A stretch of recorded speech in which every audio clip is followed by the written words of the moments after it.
और चलिए इसी बीच शुरू करेंगे अगली बड़ी खबर की ओर। ये बड़ी खबर आपको बताएं, दिल्ली एनसीआर में बढ़ते प्रदूषण को लेकर के ये बड़ी खबर है। दिल्ली एनसीआर में ग्रैब का चौथा चरण लागू कर दिया गया है। दिल्ली में ट्रकों के आने पर भी पाबंदी लगा दी गई है। ये बड़ी खबर आपको बता रहे हैं, लगातार जिस तरीके से प्रदूषण बढ़ रहा है दिल्ली एनसीआर क्षेत्र में, तो उसी को लेकर के दिल्ली में अब ग्रैब का चौथा चरण लागू। तो वहीं स्कूली छात्रों के लिए अब ऑनलाइन क्लास की व्यवस्था होगी। दिल्ली के पर्यावरण मंत्री ने भी कल 12 बजे एक बैठक बुलाई है।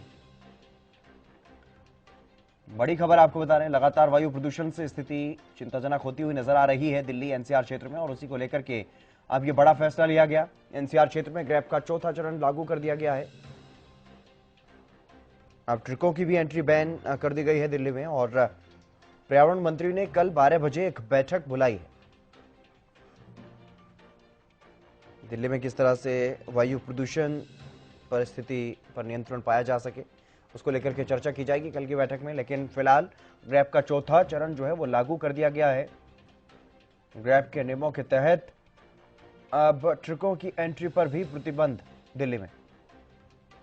लाजपत हमारे संवाददाता सोनीपत से हमारे साथ जुड़ गए अधिक जानकारी के साथ। लाजपत, ग्रैब का चौथा चरण लागू कर दिया गया एनसीआर क्षेत्र में, क्या जानकारी? लगातार जिस तरीके से वायु प्रदूषण से बुरा हाल होता हुआ दिखाई दे रहा है। जी बिल्कुल, देखिए जिला सोनीपत में प्रशासन की अनदेखी लोगों का दम घोट रही है। दम घोटू जो है, पोल्यूशन लगातार बढ़ता नजर आ रहा है। जहां लगातार पोल्यूशन का प्रकोप इतना ज्यादा है कि लोगों के गले में और आंखों में खराश लगातार दिखाई दे रही है।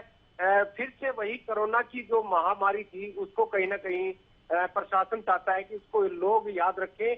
लोगों को जो हालात जो बिगड़ते नजर आ रहे हैं, जो कि अस्थमे के, एलर्जी के जो लोग हैं उनको काफी बड़ी दिक्कत हो रही है। जहां लगातार मरीज बढ़ रहे हैं, वहीं प्रशासन सोनीपत नींद से सोया हुआ है और कहीं कोई बड़ा कदम नहीं उठा पा रहा। लेकिन आपको बता दें, दिल्ली एनसीआर के नजदीक जिला सोनीपत की जो फैक्ट्रियां हैं वो दिल्ली से निकाली गई थी और वो उन्होंने सोनीपत में पनाह ली थी। जहां फैक्ट्रियों को भी बैन करना होगा, कंस्ट्रक्शन जो है उन पर भी बैन लगाना होगा और एनजीटी को कोई बड़ा कदम उठाना होगा। जैसे गुड़गांव में लॉकडाउन की जो स्थिति बनी है वो सोनीपत में जरूरी है।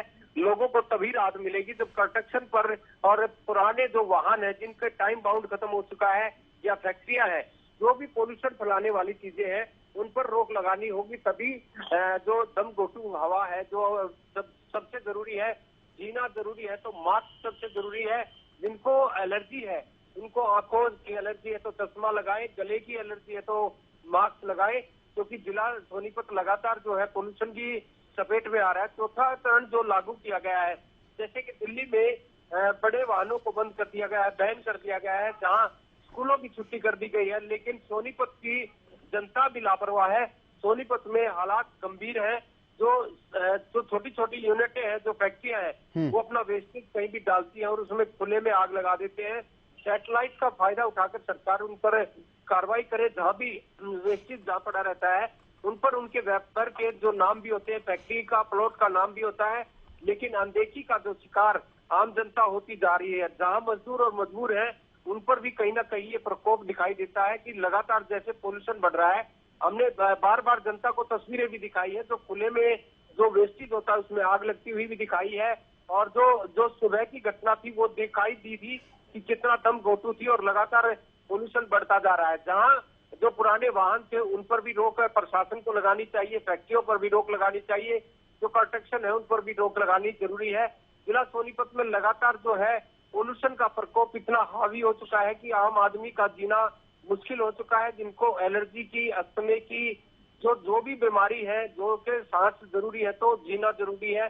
जो पोल्यूशन का प्रकोप है वो लगातार दिखाई देता है और लगातार प्रशासन की अनदेखी का शिकार लगातार होते नजर आ रहे हैं। जहां अब हिंदुओं का सबसे बड़ा त्योहार जो दिवाली है उस पर भी आतिशबाजी होगी, जो छठ जो पूजा है उस पर भी आतिशबाजी होगी। उससे पहले ही सरकार को ठोस कदम उठाना होगा, क्योंकि दो बड़े त्योहार हैं जिन पर आतिशबाजी ज्यादा होगी, क्योंकि दिवाली और जो छठ पूजा है उस पर आतिशबाजी होगी। उससे जी पहले ही जो है कार्रवाई सख्ताई से करनी होगी, अन्यथा पोल्यूशन और भी प्रकोप में आएगा, जिससे काफी बड़ी परेशानी होगी। जो जीव बिल्कुल, जंतु है उन पर हावी है, आम बिल्कुल आदमी लाजपत पर दम घोटू जो लगातार जी। लोगों पर जो शिकार होते हुए नजर आ रहे हैं। जहां जी चलिए, बहुत शुक्रिया लाजपत तमाम जानकारी देने के लिए। तो लगातार जिस तरीके से प्रदूषण से बुरा हाल होता हुआ दिखाई दे रहा है, हम लोगों को खासी परेशानियों का सामना करना पड़ रहा है। दिल्ली में लगातार वायु प्रदूषण बढ़ रहा है। एनसीआर क्षेत्र में अब पूरे एनसीआर क्षेत्र में ग्रैब का चौथा चरण जो है वो लागू कर दिया गया है, जिसमें पाबंदियां और बढ़ाई गई हैं। लेकिन सवाल ये है कि पाबंदियां तो बढ़ रही हैं, लेकिन उनका पालन पूरी तरह से नहीं हो पा रहा है।